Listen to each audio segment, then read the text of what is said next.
Roasted potatoes. Gonna make a quick video for you guys. And first you're gonna get these small little potatoes like that.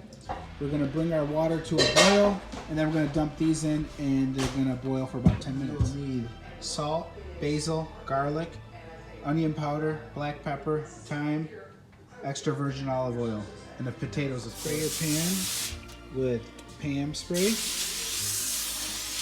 The water's boiling, put your potatoes in, and time it for 10 minutes. What you do? Drain the water out.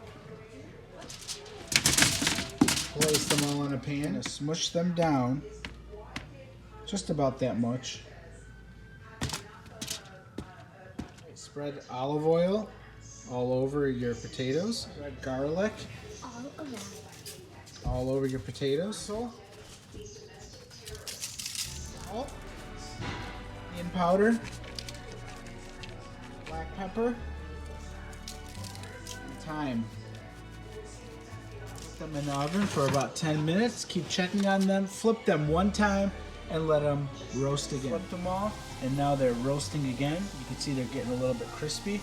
We're gonna go for another 10 more minutes. That's about it. You're left with a crispy roasted potato that is hard on the outside and soft on the inside. I wish you guys could taste this right now.